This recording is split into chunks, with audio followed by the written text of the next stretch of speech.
So it is a real honor to actually introduce the legend and icon of the heart rhythm world, Dr. Albert Waldo. I think a lot of us who are here, who have been in the field for much longer than me, Ria, or Madhu, any of us, have really had the opportunity of working with Dr. Waldo, and he's one of the true thought leaders who really steered the electrophysiology in the direction that we are in today. With that, I would like to say a few things about Dr. Waldo's accomplishments. Dr. Albert L. Waldo, MD, is the Walter H. Pritchard Professor of Cardiology, Professor of Medicine, Professor of Biomedical Engineering at Case Western Reserve University School of Medicine, Cleveland, Ohio. He is also the Associate Chief of Cardiovascular Medicine for Academic Affairs at University Hospitals Case Medical Center. Dr. Waldo received his MD from the State University of New York College of Medicine, downstate, and completed his postdoctoral fellowships in cardiology and cardiac electrophysiology at Columbia Presbyterian Medical Center in New York City. He is a founding member and past president of the North American Society of Pacing and Electrophysiology, NASP, which is currently called the Heart Rhythm Society. And he has served as president of the Cardiac Electrophysiology Society and the Ohio chapter of the American College of Cardiology. He's a fellow of the ACC, the American Heart Association, American College of Physicians, HRS, ACP, and he's a member of several distinguished organizations, including the American Society of Clinical Investigations and the American Physiologic Society, among others. Dr. Waldo's research in the field of cardiac arrhythmia is well known, and he has more than 700 publications. And in 1997, one of his articles, The Demonstration of the Mechanism of the Transient Entrainment of Ventricular Tachycardia with Rapid Atrial Pacing, was selected by ACC as one of the 14 historical articles that influenced the direction of cardiology during its 50th anniversary commemoration. He has participated in numerous clinical trials, including being the head of steering committees, executive committees, planning committees, data safety monitoring boards, and as principal investigator. He received the Distinguished Scientist Award from NASP in 1997, and in 2009, he received the Distinguished Scientist Award from the ACC. He has received both the William Dock Master Teacher Award in Medicine and the Distinguished Alumni Achievement Award from his medical school, an award for achievements in clinical and experimental cardiology.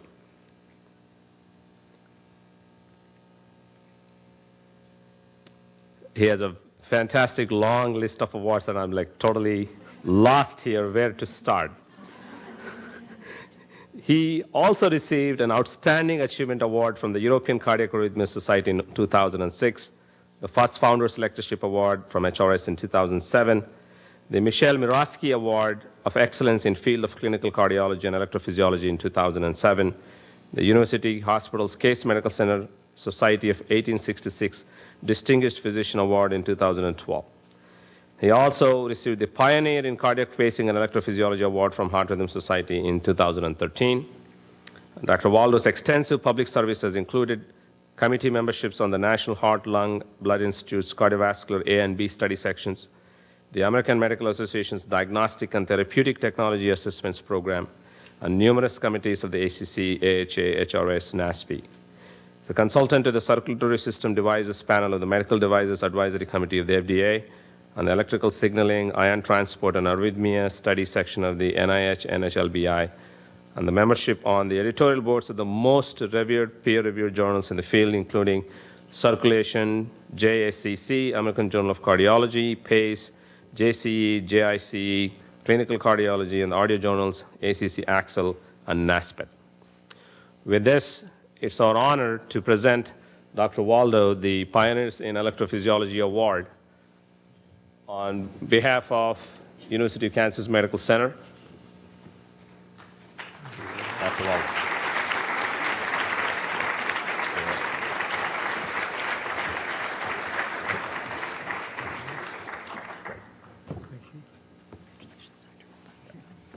So we'll take a picture with the group. I think if Dr. Dendy is in the auditorium, please. Okay, so we'll do it during the break.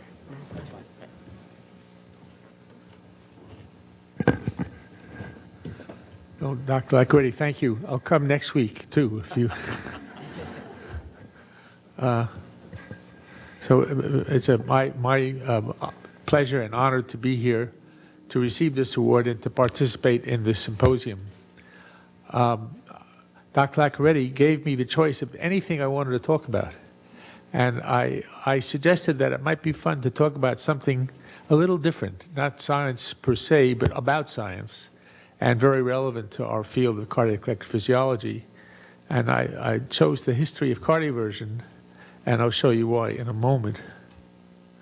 So in 2008, the editor of Circulation invited me to write an article on the history of cardioversion, past, present, and future. And I thought it'd be a lot of fun, and I asked one of my colleagues, Dr. Ivan Chikulev, a junior faculty with me. I thought it would be great to give him an opportunity to have a first authored Circulation paper, and I'd be the senior author. And I had no idea what we were getting ourselves in for, because I thought this was something very straightforward and very nice, but very straightforward. And it turned out to be something much, much more than that. In fact, it occupied us for over 3 months of almost nonstop.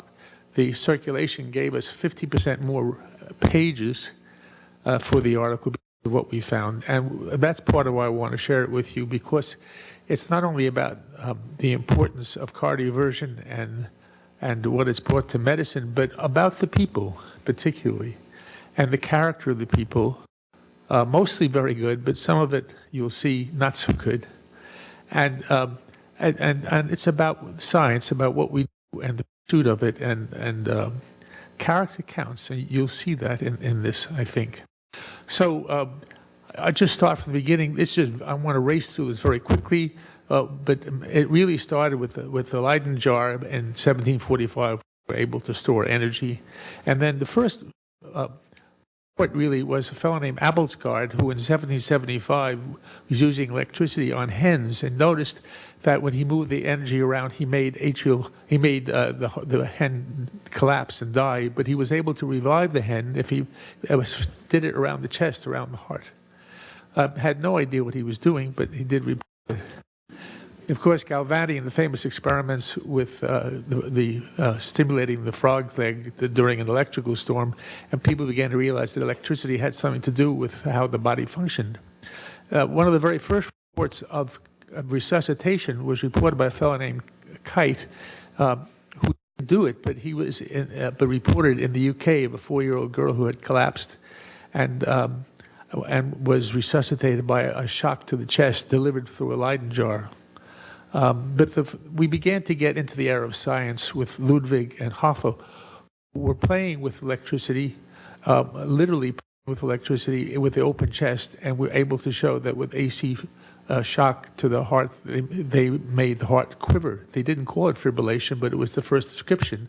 And it was Vulpian, who's a neurologist in France, coined the term fibrillation. He was the first to suggest, in fact, that the heart was responsible for originating and sustaining the rhythm. Until then, it was thought that it was all the nerves that had done it. Then we get to John McWilliams, a Scotsman, who in the 19th century was the first to suggest that ventricular fibrillation and not cardiac standstill was the mechanism of sudden death in humans.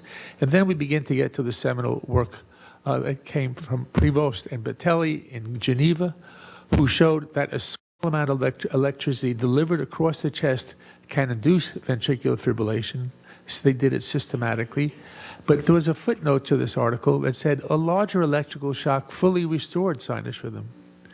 This was disregarded by most, and even Carl Wiggers, who from my university, very, very famous for what he did in ventricular fibrillation, remarked at the time that it wasn't worth thinking about because they were very, very, very skeptical.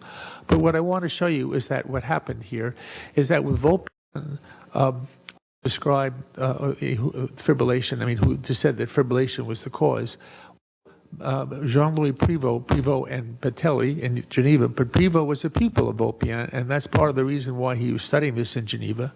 But in Geneva, there was a woman named Lena Stern. She was Russian, and she was a graduate student with Prevost and Batelli, and she began to do work on resuscitation, including cardioversion, and stayed on to be on faculty, except she couldn't advance. She was Jewish, and there was a lot of anti-Semitism. You'll see a lot of that in this about character.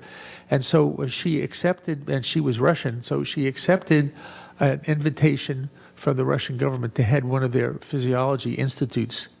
And a fellow named Naum Gurovich was a physician who graduated, was practicing in rural Russia, decided he wanted to do something more with his life, and he came to Lena Stern, and she put him in charge of what we now call cardioversion, of ventricular fibrillation. And Gurovich was seminally involved, and in fact, you'll see in a little bit that the Russians were literally decades ahead of us. It was unknown in the West, shameful. And two other things happened very interesting. Lena Stern was the protector of Naum Gurovich. They were both Jewish, by the by, and Lena Stern wound up being accused by Stalin in the 50s in the so-called Jewish doctors plot, and all those doctors were killed. She was the only one who survived. She was banned to one of the far western provinces of the USSR, and Stalin kept her alive because she was with resuscitation, and he said he thought maybe I would need her one day, so she survived. And Gurovich, as you'll see in a moment, was so good. But part of the reason stuff didn't get out is he was Jewish. And there was great prejudice about that. And in fact, the Comintern told them he was protected by another guy when Stern left, a guy named Rogovsky in another of the institutes in Russia. And he was ordered to fire Gurovich, and he did, but hired him the next day. And that happened over a long period of time. But Gurovich was absolutely, you'll see what a remarkable person he was and what he did decades ahead of us. And then we finally get to the United States, and this is also brought by a fellow named Brew Berkovitz. I bet most of you don't even know who he is. Some of you in the pacemaker field might. He was a survivor of the Holocaust. As a teenager, he was in one of the camps, and his family perished, but he managed to get through the war and got educated in Europe, in France, in fact, then went to Israel. But he got very interested in what we now call cardioversion. He couldn't do it in Israel and came to the States, and you'll see what happened. He was absolutely seminally involved and introduced Bernard Lown, who became famous to this, and you'll see. I'll let the story speak for itself, but Bernard Lown, who has lots of accolades and he didn't receive the Nobel Prize, but he accepted the Nobel Prize along with the Russian for the physicians against nuclear war. He didn't win the Nobel Prize for science, but was a very, very important person in the history of cardioversion and intensive care units and the like. But you'll see what comes. So it's a very, very interesting story. So let's go back now and work in the first half of the 20th century. So in the United States, the work was done at Hopkins because as electricity progressed, the Consolidated Edison Company noticed they were having lots of accidents. People were being electrocuted. It's not a happy thing, and they wanted to find out about it. So they went to Hopkins, and Covenhoven, who's an electrical engineer, and Langworthy and Hooker, who were physicians, studied this. They studied both AC and DC current, and they thought that AC current was very effective. But what I want to show you is that when they studied both AC and DC current, applying shocks to animals, and concluded that AC shock was more effective in terminating ventricular fibrillation. But in 1933, Johns Hopkins Group succeeded in terminating VF in a dog when they accidentally applied a second shock, and hence the term countershock. That's where that term comes from. But not much more came from that.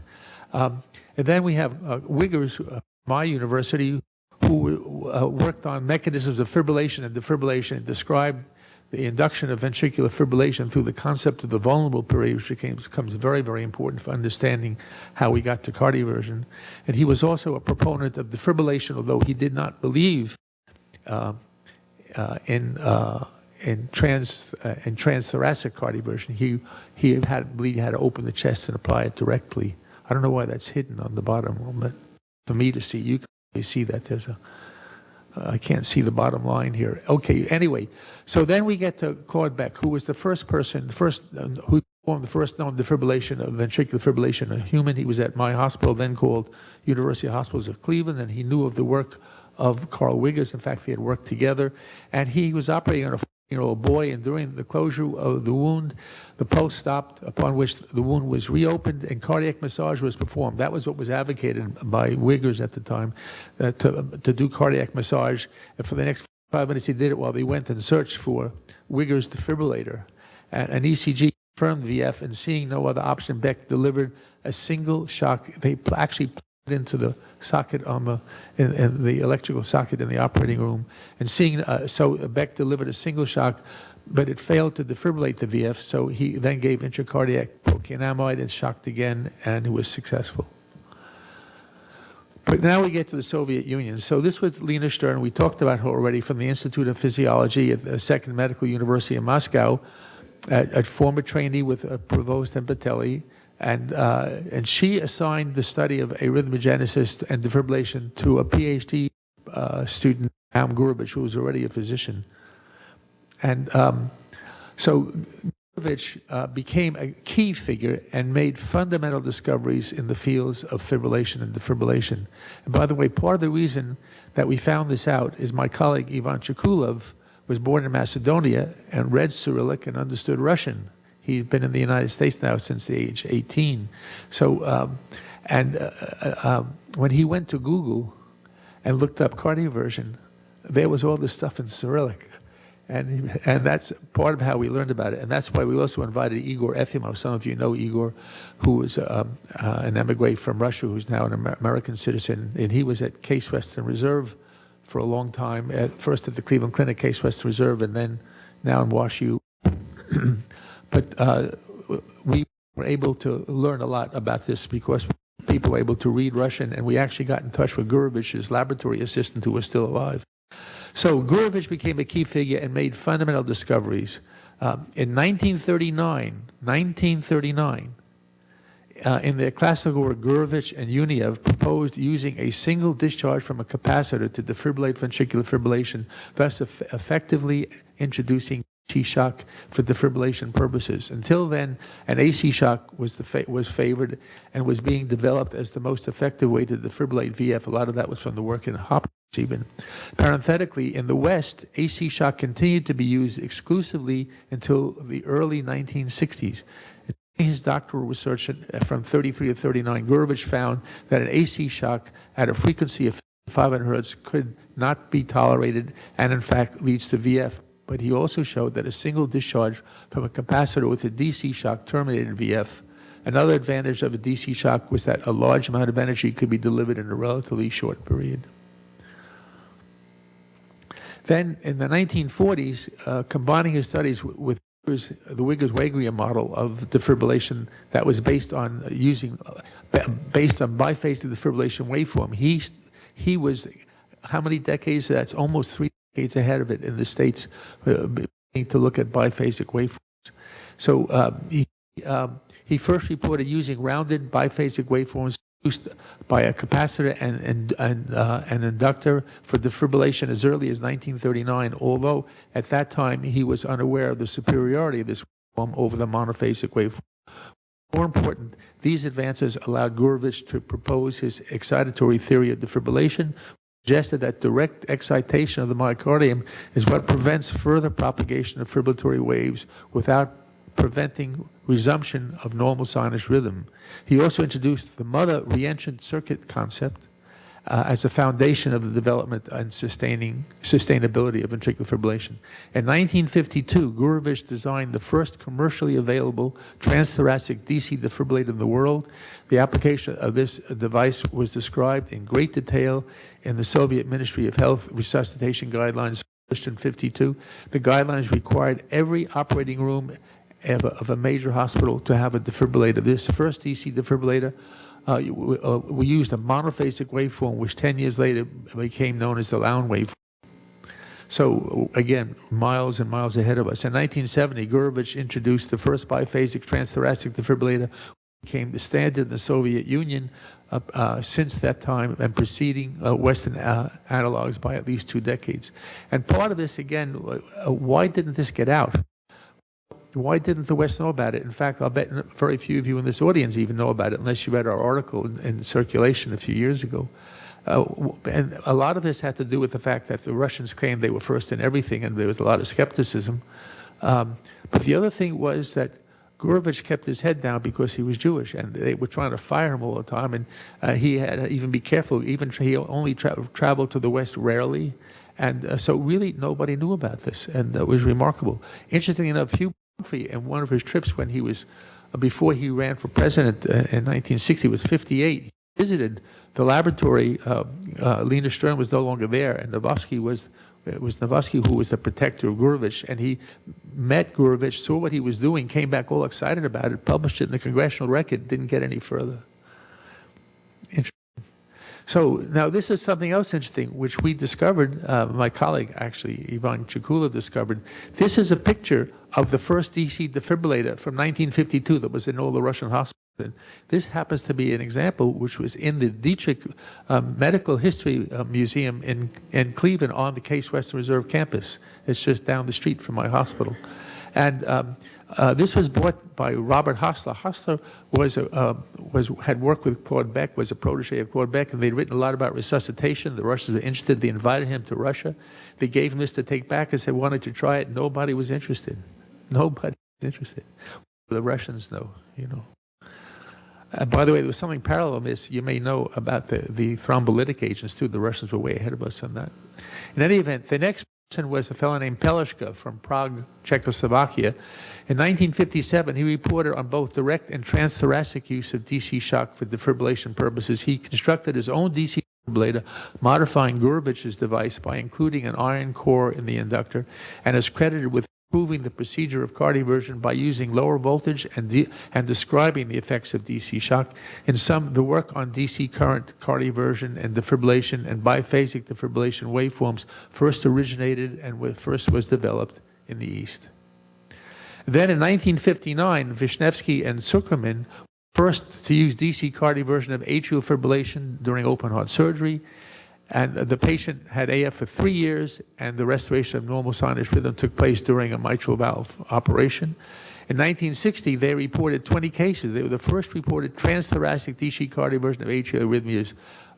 They thought they were Vishnevsky and Zuckerman actually thought they were going to win the Nobel Prize, but didn't happen. And this was, again, 2 years before Lown reported anything. What about work in the Western world? Paul Zoll at Beth Israel Hospital in Boston and Harvard Medical School. In 1956, he did the first transthoracic defibrillation in humans using AC current. It had been done in animals, as we talked about. And then this is another very interesting story and the character of people. I bet none of you, except the real pacemaker experts and mavens, we would say, Zukuto was a Frenchman. Actually, he was born in Berlin in 1924, and when Hitler came along, his family moved to France. The Nazis followed him, and he was remarkable. He escaped the Nazis, and there's some famous stories about what happened trying to cross. He had studied in Switzerland, had family in Switzerland, was trying to get to Switzerland, was turned back by the Swiss back to France, but he survived the war, and he was an engineer, and he was a physician. And he made what's called the block reanimateur in 1953. It was the first automatic external pacemaker defibrillator. Remarkable. He actually patented it and sold over, I think it was 76 of them in France, Germany, and Switzerland later. But it was able to sense a slow pulse, from an device attached to an ear or to a finger, and provide transcutaneous until a spontaneous rhythm of the heart occurred. At the same time, it could detect VF from an electrocardiogram and deliver an AC shock of adjustable voltage and duration with the ability to redirect VF and deliver a shock if needed. It was first successfully used, I think it was 1969. See that bottom number, but I'm pretty sure that. Okay. Anyway, now we come to another very, very key person. This is Baru Berkovitz, and he is the reason that Lown was able to do what he did. Baru Berkovitz, as I said, he had come to the United States, was working for American Optical Company, where he was in charge of their cardiac research. And at that time, Lown was doing some work in the public hospital at Harvard, and they were using an oximeter which wasn't working right, and so it was an American optical oximeter. So Baru Berkovitz was asked to come and fix it. But let me just read what it says about Berkovitz to set the stage. So he was born in Prague, Czechoslovakia, educated in Charles University, immigrated to Israel in 49, and then 56 to the States. Became senior engineer for the Brooklyn Polytechnic Institute. In 59, he joined American Optical as director of cardiovascular research, a post which he held until 1975 when he joined Medtronic. He remained there until his retirement. So what happens is, and you can't read these letters, but Berkovitz knew of the work of both Gurevich and Pelishka.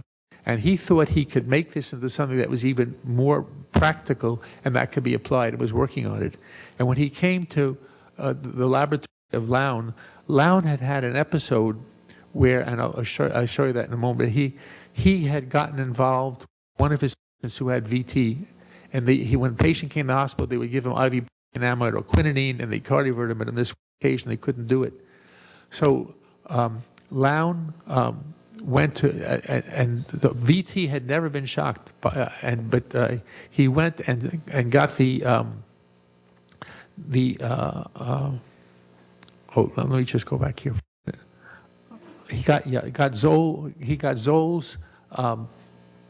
Zoll was not in town, but he got Zoll's defibrillator, and he didn't know what he took the risk of shocking. When the hospital found out about it, they tried to prevent him from doing it. He took full responsibility. It was a whole big situation there that was difficult. And to Lown's credit, he shocked him, and it was successful. So, but he did not stay interested in this at all, and the work he was doing had nothing to do with ventricular fibrillation. But when Berkovitz came by, he suggested to Lown that he might be interested in this device. He was looking for a laboratory to work with where he could test this on animals. And Lown was doing studies then where he was occluding the coronary artery of dogs acutely. And of course, they had a lot of ventricular fibrillation, and they were losing a lot of animals. And these are the letters, one from Sidney Alexander on the left, and the other from Lown, saying how we didn't know anything about this, but we really want to work with you. And so what followed was they did these series on the dogs, and Berkovitz kept improving the capacitor and things.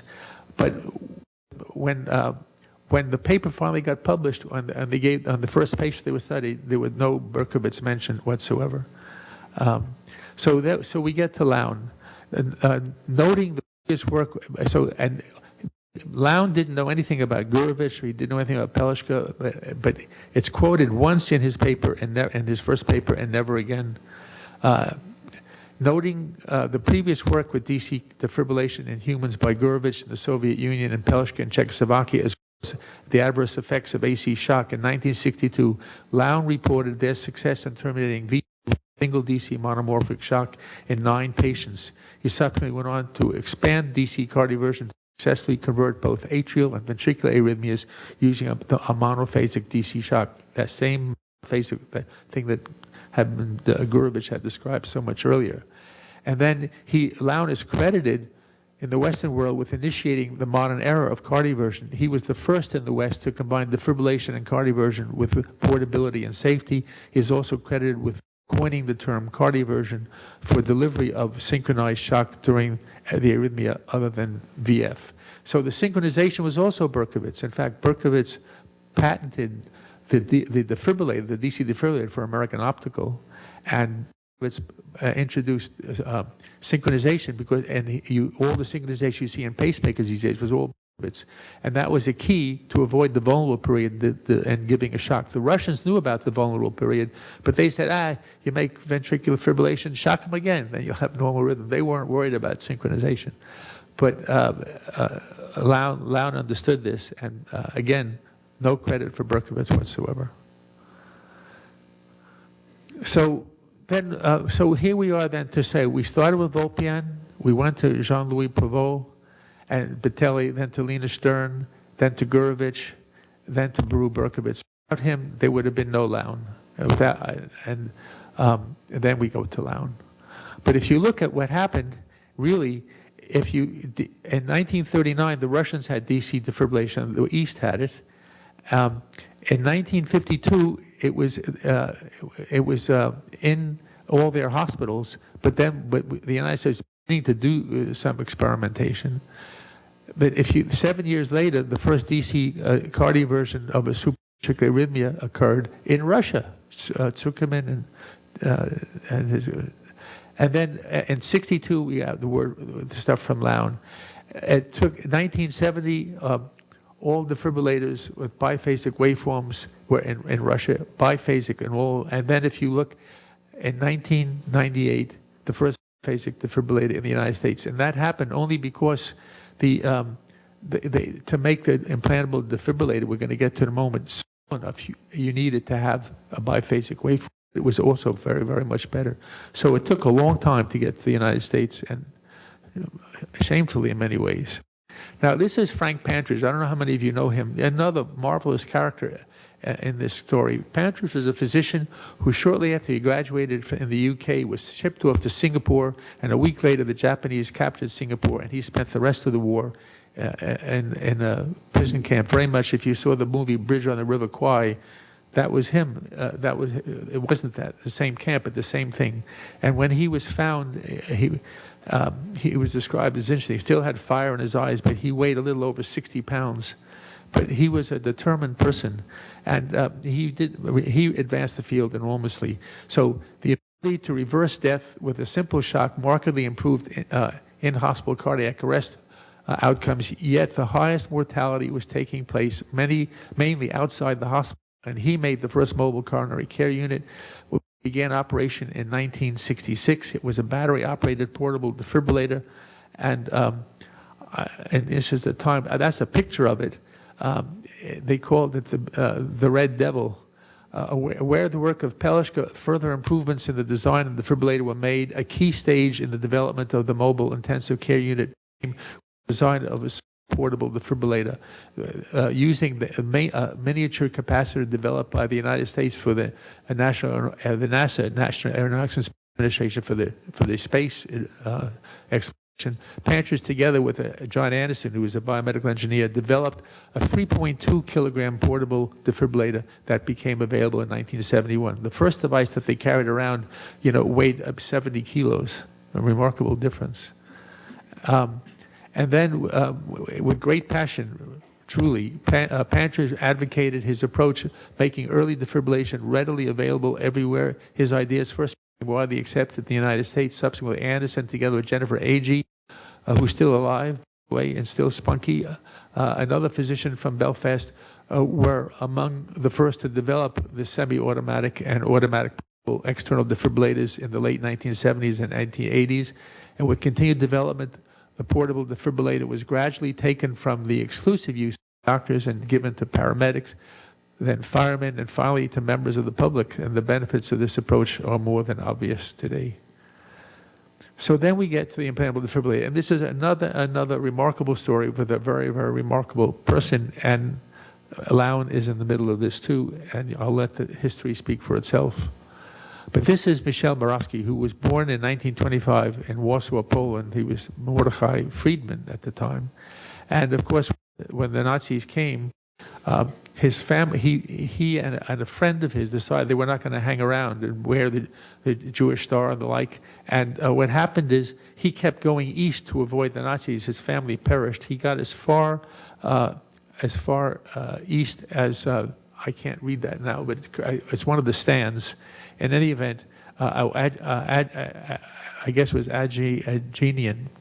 In any event, he survived the war, went to medical school in Lyon, immigrated to Israel, and his mentor there was a physician who had myocardial had recurrent ventricular tachycardia, was treated with drugs.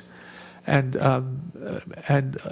everyone knew that wouldn't last forever, and sure enough, he died suddenly at home. And Moravsky, who was really his surrogate father in so many ways, and he was devastated by this, and he vowed that there ought to be a way that you can treat these sort of things and acutely shock the person as long as they had the defibrillator implanted. And he set off on his path. To do this, he had to go to the States, and he came into the Hopkins Axis at Sinai in Baltimore, where he worked with Morton Maurer.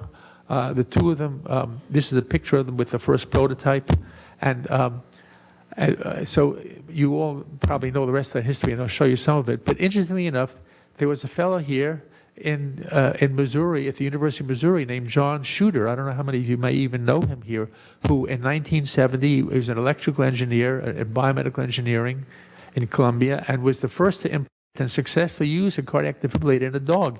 I mean, we interviewed a lot of these people who were still alive, Yvonne and I, and Shooter actually said he was at an American Heart Association meeting just thinking about these things, and he decided that it should be possible to make something small enough and implant it, and he set out to do it. It was later abandoned, and I'll show you why Lown had a lot to do with that, and I'll show you in a moment.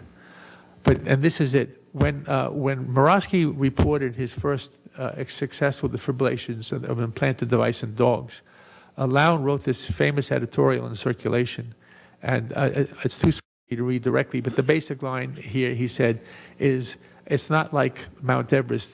You climb it because it's there. He said you have to have a good reason for doing it, and he couldn't see any good reasons for following it.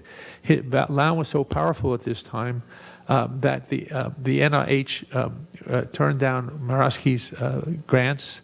John Shooter heard from the NIH. He denies it because I asked him, but other people told me it's true that the NIH said that they wouldn't fund any grants if he was working on his defibrillator. So he went on to do other things which were very important in cardioversion, but not the defibrillator itself.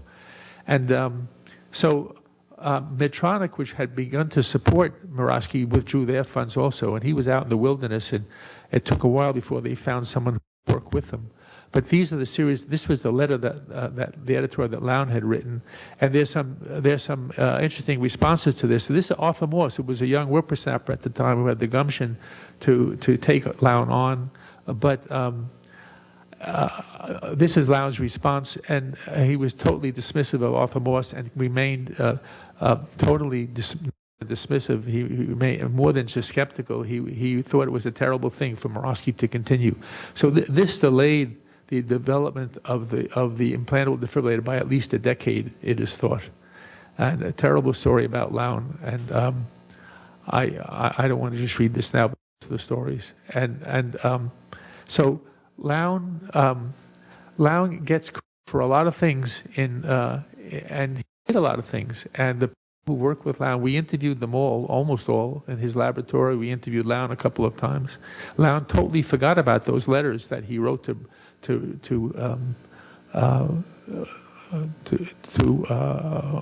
Berkowitz, and he also, you may know, because he was the Nobel Prize for the Russian and was the Physicians Against the War, he visited Moscow 41 times, and I asked him, did you ever visit Gurbich's laboratory? He said, no, I probably should have. And so it's remarkably sort of things. There are lots of people in here in these names who also played roles.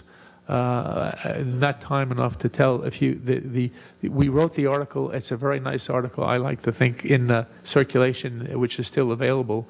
Because it's copyrighted, I couldn't duplicate it here. But anyway, so what I want to say is that this is a talk about science, but not science. I think it's important because the history is remarkable. The characters who were in here, Murawski was very, very determined, and he accomplished his feat despite a lot of handicap.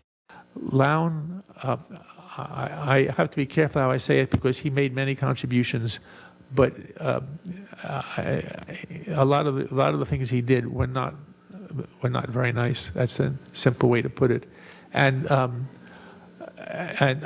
Interesting, he told me himself, without my asking, when I told him about the letters, it was interesting because I interviewed a guy named Amaris. He had one of the people who first worked with him, Amaris Singham, who was from Ceylon, who went into the OR with the surgeons to do some cardioversions. And I had talked to Lown in the morning. Yvonne and I had talked to him on the phone in the morning, and I was going to call him back. Amaris Singham, when I talked to him, I had already talked to Berkowitz, and Berkowitz had sent us these letters that showed that Lown didn't know anything about it, and that Lown said, yes, please let me have your device. I'll work with you. Tell me what to do. I'll develop it with you. And yet, you know, Lown didn't put his name on the paper. I think that's itself. But Amara Singham, when he finished the phone call, said to me, I'm going to call Dr. Lown, let him know we talked. I said, sure, I'm going to talk to him later. And when I talked to Lown, the first thing I got on the phone, and he said, I hear you believe me. And I said, no. I said, since I talked to you in the morning, I got these letters from Baru Berkowitz. And he said, what letters? And I sent them to them. And he had forgotten them completely, conveniently perhaps, I don't know. But there's a lot of this. And again, the character of the people who, in pursuit of good things and not giving up and achieving things that really advanced mankind, I think speak for themselves. So I better stop. Thank you very much.